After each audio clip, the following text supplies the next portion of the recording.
하나님께서 주신 말씀은 골로새서 3장 12절에서 14절의 말씀을 근거로 제대로 용서하는 습관을 가집시다라는 제목으로 여러분들과 은혜를 나누고자 합니다. 믿음의 삶을 사는 영적 습관 만들기 시리즈 13번째 시간입니다. 우리가 세상을 살다 보면 누군가가 우리에게 무례하게 구는 것을 경험할 때가 있습니다. 또 남이 아니더라도 가족 중에서 또 자녀가 실망시키게 하거나 또 가족이 상처 줄 때도 있습니다. 사업을 하다가요, 누군가가 악한 마음을 품고 나에게 사기를 치는 사람들도 있을 것이고요. 또 우리에게 일어난 많은 일들 중에서 우리가 용서하지 못할 만큼 너무나도 큰 상처를 주는 일들이 우리에게 반드시 생길 때가 있습니다. 이렇게 우리에게 일어나는 일들 중에서 우리의 영적 상태에 직접 영향을 주는 수많은 어려운 인생사들을 겪을 때 여러분들은 어떻게 대응하고 있습니까? 오늘 말씀을 통해서 그리스도인들이 이 땅에서 누군가가 나에게 해를 가했을 때, 누군가가 나에게 악한 일을 했을 때 우리가 어떻게 용서해야 되는지 제대로 용서하는 습관을 가져서 우리의 믿음 상태가 흔들리지 않고 바른 영적 습관을 만들어가는 그런 은혜의 시간이 되기를 예수님의 이름으로 소망합니다. 우리는 용서해야 되는 사람인 줄로 믿습니다. 아멘이십니까? 우리는 왜 용서해야 될까요? 우리 골로새서 오늘 본문 말씀 3장 12절에서 14절 우리 다시 한번 읽어보도록 하겠습니다. 시작! 그러므로 너희는 하나님이 택하사 거룩하고 사랑받는 자처럼 긍휼과 자비와 겸손과 온유와 오래 참음을 옷 입고 누가 누구에게 불만이 있거든 서로 용납하여 피차 용서하되 주께서 너희를 용서하신 것 같이 너희도 그리하고 이 모든 것 위에 사랑을 더하라. 이는 온전하게 매는 띠니라. 아멘. 우리는 어떤 사람이라고 말하고 있습니까? 우리는 하나님이 택한 사람들이라고 말씀하고 있습니다. 그 택한 사람들은 어떻게 살아야 됩니까? 우리가 거룩해지고 사랑받은 자답게 행동해야 된다는 것입니다. 우리가 하나님께 택함을 받은 것도 하나님의 가장 큰 은혜인 줄로 믿습니다. 그런 사람은 어떻게 살아야 된다고요? 거룩하고 사랑하는 자, 사랑받는 자답게 살라고 하는 것입니다. 어떻게 사랑받는 자답게 삽니까? 긍휼과 자비와 겸손과 온유와 오래 참음을 옷 입고 나에게 어떤 사람이 해를 가했을 때, 내가 불만이 생겼을 때 용서하되 하나님이 우리를 용서하신 것 같이 하라고 말씀하신 것입니다. 우리는 이렇게 용서해야 되는 사람이 되는 줄로 믿습니다. 그러면 하나님은 우리를 어떻게 용서하게 되셨을까요? 우리 시편 85편 1절에서 3절 우리 함께 읽어보도록 하겠습니다. 시작! 여호와여 주께서 주의 땅에 은혜를 베푸사 야곱의 포로된 자들이 돌아오게 하셨으며 주의 백성의 죄악을 사하시고 그들의 모든 죄를 덮으셨나이다. 주의 모든 분노를 거두시며 주의 진노를 돌이키셨나이다. 아멘. 하나님께서 뭐하라 말씀하십니까? 우리의 모든 죄를 용서하셨다고 말씀하셨습니다. 용서하신 것뿐만 아니라 그 모든 분노와 진노를 거두시고 돌이키셨다고 성경 말씀에 이렇게 말씀하고 있습니다. 우리가 누군가가 우리에게 지은 죄가 아무리 큰들 우리가 하나님 앞에 지은 죄보다 크겠습니까? 그렇지 않다는 것입니다.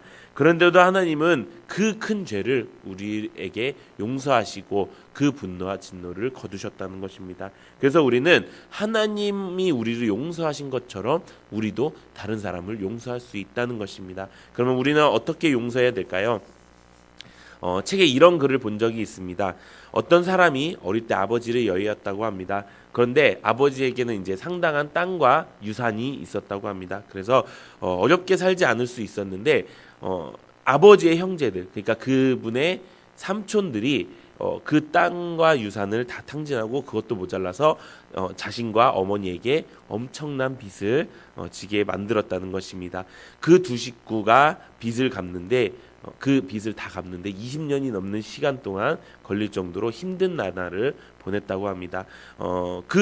그래서 그 사람은 나이가 들면서 처음에는 몰랐는데 나중에 보니까 이 삼촌들이 자기들에게 한 이 나쁜 짓을 생각을 하고 안갚음을 하기로 결심을 했습니다. 그래서 어머니에게 변호사를 세워서 법정에 세우고 벌을 받게 하자고 어머니를 재촉했다고 합니다. 그럴 때 어머니가 아무 말 없이 우리가 용서하자 하면서 이 말씀을 보여줬다고 합니다. 그 말씀이 뭐냐? 로마서 12장 19절 말씀입니다. 우리 함께 읽어보도록 하겠습니다. 시작. 내 사랑하는 자들아, 너희가 친히 원수를 갚지 말고 하나님의 진노하심에 맡기라. 기록되었을 때 원수 갚는 것이 내게 있으니 내가 갚으리라고 주께서 말씀하시느니라. 아멘. 하나님은 공의로 재판하시는 분인 줄로 믿습니다. 우리를 위해 그런 재판을 하시기를 원하신다는 것입니다.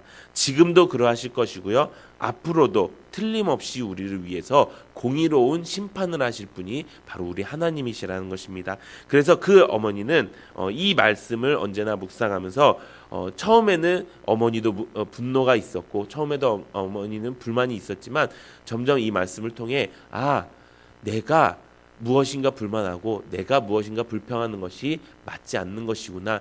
이것은 나에게 있어서는 안 되는 것이야. 왜냐? 나에게 있는 모든 불의하고 악한 일은 다 하나님께서 책임져 주실 일이기 때문이야. 이렇게 생각하고 사셨다는 것입니다. 그렇게 하니까 어떤 일이 벌어졌습니까? 20년이 넘도록 그 빚을 갚으면서도 어머니는 증오심을 품지 않았다는 것입니다. 사랑하는 성도 여러분, 우리가 용서한다는 것이 무엇입니까? 용서한다는 것은 우리가 증오심을 품지 않는다는 것입니다. 우리의 삶 속에 원수된 사람들이 있다면 그것을 내가 갚기 위해 아니면 억울해서라도 내가 화를 내는 것이 아니라 그 증오심을 갖지 않는 것이 우리가 제대로 용서하는 습관인 줄로 믿습니다. 만약에 하나님께서 그것을 갚아주신다고 우리에게 말씀하신 것처럼 우리가 그것을 제대로 믿기만 한다면 우리 안에 증오심은 사라지게 될 것이라는 것입니다. 왜냐? 더 이상 내가 하는 증오와 내가 하는 분노는 가치가 없어지기 때문인 것입니다. 나를 택하신 하나님께서 나를 거룩하게 하시려고, 나를 사랑받는 자처럼 하시려고 그 나에게 있는 모든 악한 일을 다 담당하셔서 그거에 맞는 공의로운 하나님의 재판이 분명히 있을 거라고 우리는 믿을 수 있기 때문인 것입니다. 그래서 우리에게 만약에 어려운 일이 닥쳤다, 누군가 나에게 힘든 일을 했다 그랬을 때 하나님께서 해결하시고 나는 사랑하겠습니다. 나는 증오하지 않겠습니다. 나는 그것을 잊겠습니다라고 말하는 성도 여러분 되시기를 소망합니다. 만약에 이렇게 된다면 어떤 일이 벌어질까요? 증오와 원망을 우리가 사라지게 된다면 하나님이 우리를 쓰시는 것도 있겠지만 그것보다 더 놀라운 축복이 있다는 것입니다. 그 축복이 어디 있느냐? 우리 누가복음 6장 35절에서 38절 우리 함께 읽어보도록 하겠습니다. 시작. 오직 너희는 원수를 사랑하고 선대하며 아무것도 바라지 말고 구워주라. 그리하면 너희 상이 클 것이요 또 지극히 높으신 이의 아들이 되리니 악한 자에게도 인자하시니라. 너희 아버지의 자비로우심과 같이 너희도 자비로운 자가 되라. 비판하지 말라. 그리하면 너희가 비판을 받지 않을 것이요 정죄하지 말라. 그리하면 너희가 정죄를 받지 않을 것이요 용서하라. 그리하면 너희가 용서를 받을 것이요 주라. 그리하면 너희에게 줄 것이니 곧 후히 되어 누르고 흔들어 넘치도록 하여 너희에게 안겨주리라. 너희가 헤아리는 그 헤아림으로 너희도 헤아림을 도로 받을 것이니라. 아멘. 원수를 향해 비판하지만 않기만 해도 우리의 상이 크다고 말씀에 기록되어 있습니다. 그러면서 증오하지도 않고 원망하지만 않아도 우리가 정죄받을 것, 또 비판받을 것, 또 용서받을 것까지 전부 다 용서해 주신다는 것입니다. 그뿐이 아닙니다. 우리 38절에 누르고 흔들어 넘치도록 하나님께서 은혜를 주신다고 말씀하고 있다는 것입니다. 이것이 용서의 놀라운 섭리인 것입니다. 우리가 용서하는 것만으로도 우리가 지은 모든 죄를 용서받을 수 있다는 것입니다. 우리가 용서를 하나님께 맡기기만 해도 하나님 그 공의로운 하나님께서 그것을 다 갚으시고요. 그것뿐만 아니라 눌러 흔들어 넘치도록 우리에게 은혜를 주신다는 것입니다. 그렇기 때문에 우리가 하나님 앞에 온전히 맡기는 것이 제대로 용서하는 방법인 줄로 믿습니다. 두 번째는 바로 이것입니다. 사랑으로 잊는다는 것입니다. 오늘 본문 14절에 이렇게 기록되어 있습니다. 이 모든 것 위에 사랑을 더하라. 이는 온전하게 맺는 띠니라. 아멘. 용서하는 것이 끝이 아닙니다. 많은 사람들이 누군가 나에게 해를 가했을 때, 또 내가 용서할 일이 생겼을 때 용서하면 됐지 라고 생각할 때가 있습니다. 근데 말씀은 그렇게 기록되어 있지 않습니다. 그 모든 용서 뒤에 사랑을 하라고 이야기하고 있는 것입니다. 왜냐? 그것이 우리를 온전하게 만드는 띠이기 때문인 것입니다. 그런데 이렇게 말씀하시는 분들이 있을 수 있습니다. 아니 목사님, 용서하는 것도 힘들어 죽겠는데 사랑을 하라니요. 그걸 어떻게 합니까? 저는 그것까지는 할 수가 없다고 이야기한다는 것입니다. 그래서 우리는 사랑하기 위해 어떤 것이 필요하냐? 바로 내가 용서했다는 것을 잊어버리는 습관이 필요하다는 것입니다. 내가 용서했다는 것을 잊어버릴 정도로 그 일이 나에게는 떠나가게 만드는 것이 우리가 진짜 용서하는 길인 줄로 믿습니다. 그렇게 할 때 우리가 용서하지 않을 때 잊지 않고 계속 그것을 쌓아두면 어떤 일이 생길까요? 우리 안에 만약에 그래 나는 용서했으니까 됐어 이렇게 생각할 수 있습니다. 근데 그것을 용서했다고 그 사람이 또 그 환경이 그대로 이제 끝나게 될까요? 그렇지 않다는 것입니다. 다음에 똑같은 일이 또 생길 수도 있고요. 다음에 똑같은 상처를 또 받을 수 있습니다. 그럴 때 어떻게 됩니까? 이전에 용서했던 것들까지 다 하나의 크게 이렇게 눈덩이처럼 불어나서 그것이 더 큰 원망과 더 큰 분노를 쌓을 수 있다는 것입니다. 그래서 우리가 용서할 때 가장 중요한 섭리는 이것입니다. 내가 누군가 용서하기로 했으면 그것을 잊는 것까지가 용서라는 것입니다. 그것이 하나님이 우리에게 주신 사랑의 방법이라는 것입니다. 우리 고린도전서 13장에 사랑이 무엇인지 나옵니다. 그 중에 맨 마지막 절에 이렇게 나옵니다. 고린도전서 13장 4절 5절에 4절에부터 보면 사랑은 오래 참고 사랑은 온유하며 시기하지 아니하며 사랑은 자랑하지 아니하며 교만하지 아니하며 무례히 행하지 아니하며 자기의 유익을 구하지 아니하며 성내지 아니하며 악한 것을 생각하지 아니하며 아멘. 사랑은 악한 것을 생각하지 않는다고 말씀하고 있습니다. 그 말씀은 무엇입니까? 나에게 다가온 그 악한 일들을 더 이상 생각하지 않는다는 것입니다. 그것이 사랑이라는 것입니다. 그렇기 때문에 우리는 사랑으로 온전한 띠를 매기 위해서는 그 악한 것들을 이제 더 이상 내 안에 두는 것이 아닙니다. 내 안에 두지 말고 그것을 잊어버리라는 것입니다. 그것을 잊어버릴 수 있을 때 우리는 진짜 용서와 진짜 사랑을 하게 되는 줄로 믿습니다. 우리가 이렇게 용서하는 사람이 되어서 우리가 앞으로 세상을 살아갈 때 하나님, 저 사람이 나에게 이렇게 행동해도, 저 사람이 나에게 이렇게 악하게 다가와도 나는 두렵지 않습니다. 왜냐?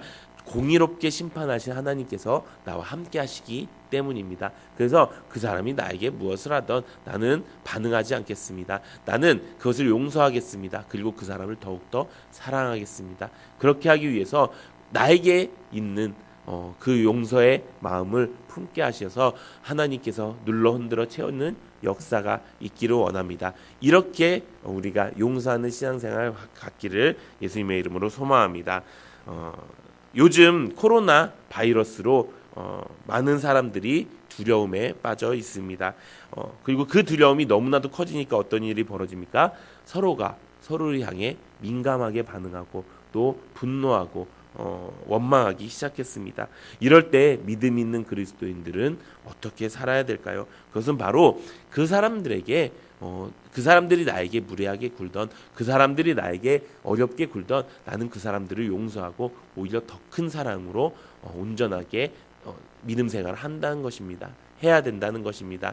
그것이 정말 이 땅에서 정말 세상의 수많은 핍박과 어려움 가운데 믿음 생활을 지킬 수 있는 가장 귀한 방법인 줄로 믿습니다. 지금 세상이 두려움으로 혼돈하고 있을 때 저 사람들은 왜 저렇게 행동하지?